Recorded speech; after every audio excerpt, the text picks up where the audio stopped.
Phil, I didn't go to the Milwaukee debate, even though Dave Bossie, my good friend, set me up there.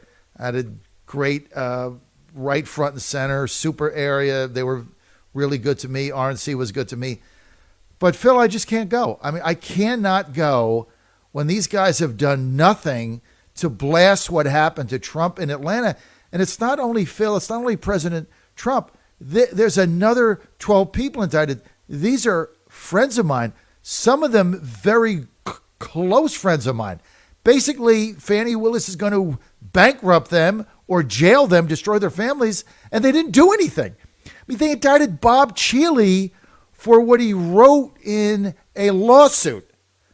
Okay, now we're going to go to jail for what we put in a lawsuit that never even got adjudicated. It got thrown out by Judge Amiro for no standing.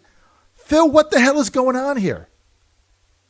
Well, John, you're right. There are some conflicts that you cannot afford to walk away from because the result will define a nation. And that's what we face right now in America.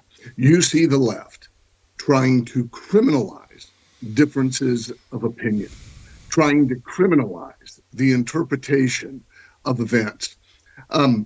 You don't see this in free countries. And we've often talked about it on the show. No nation in which its people are unwilling to stand for the freedom of those with whom they disagree will remain free.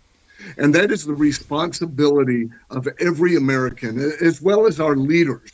Our leaders, those who seek to lead this nation, who are running for president, need to be very, very firm and speak up and say, this is outrageous what is happening in this country. They don't necessarily have to pull themselves out of the race.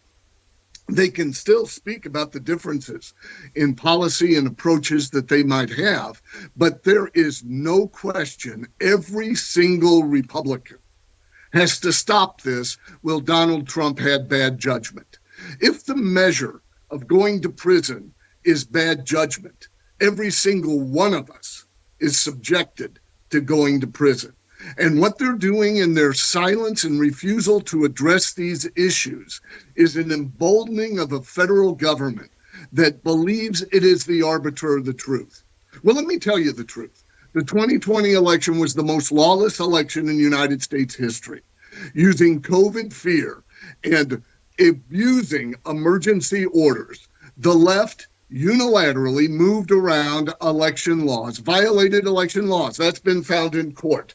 The impact of those violations has not been found because the left has intimidated anybody who asks a question about the operation of the 2020 election.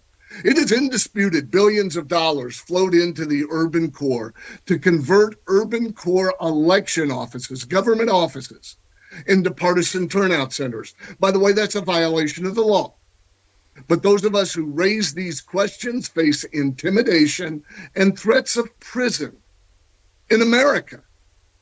And many Republican leaders are silent. Oh, the polling's not quite right. We shouldn't be talking about that. We got to move past. You cannot move past this type of corruption and abuse of power. You can't walk away from this fight. And many Republicans are trying to, and by doing so, they become part of the problem. So, Phil, look, I was supposed to go today. I was supposed to be in Milwaukee. I canceled it. I want to get back to what you said at the beginning. I think what upset me more than anything else, we understood. I understand what the communists are trying to do. All right, so I get it. We're all outraged by it, but I get the communists. But you got these 8, 10, I don't know how many are on the debate stage tonight, Republicans. Not one of them condemned what happened in Fulton County. Not one. Not one person got on TV and said, you know what, this is outrageous. We have to stop this. It was like mamby-pamby stuff. They're all hoping, well, maybe this is the thing that's going to bring Trump down, and maybe I can gain another 3 points in the polls and make the next debate. I mean, weren't you just disgusted by the lack of outrage by these other Republicans running for president? Because it could happen to them tomorrow. John, I have been in that position before.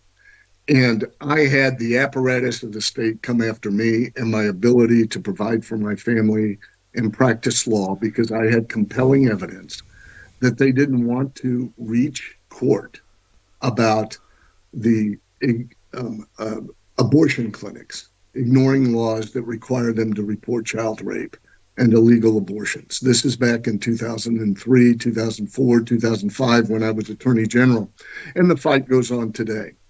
And as that fight became more aggressive by the left, I saw people who encouraged me, who claimed to support me, who claimed that they had my back, walk away because of their own fear, political interest, and thinking that, maybe if Phil Klein's hurt a little bit, I can leap over him and gain an office that he might run for.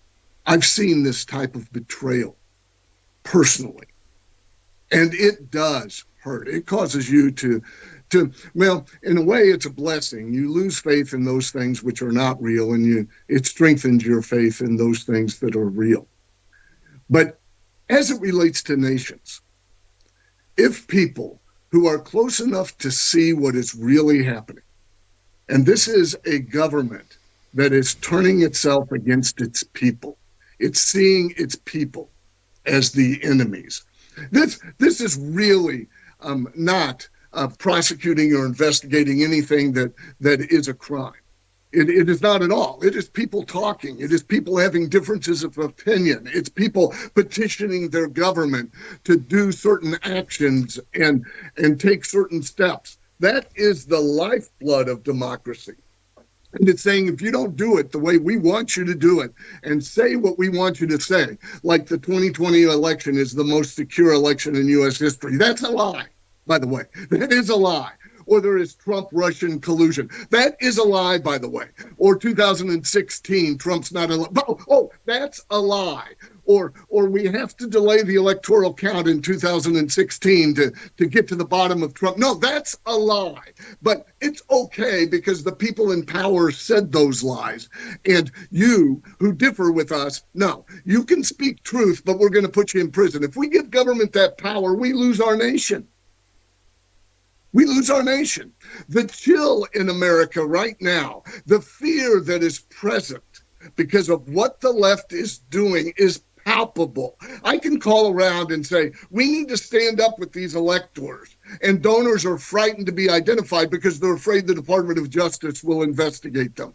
To provide for a criminal defense. This is a nation where our third president of the United States represented in court the soldiers, the British soldiers involved in the Boston Massacre. And later he was elected president because we believed in the rule of law. We believed in the Bill of Rights. We believed that all people had the right to defense. We believed that a vigorous public discourse was important.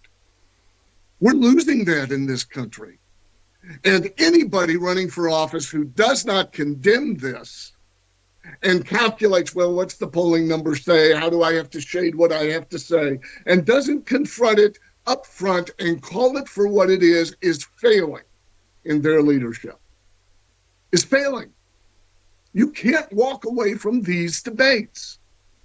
There's the famous quote of Dietrich Bonhoeffer, a Lutheran pastor who was watching what was happening in Nazi Germany. And he said, first they came for the communists, and I was not one, so I did not speak up. Then they came for the trade unionists, and I was not one, and I did not speak up. Then they came for the Jews, and I was not one, so I did not speak up. And he goes through the list, and he says, and when they came for me, there was no one left to speak. That's what happens here when you allow this type of abuse of power.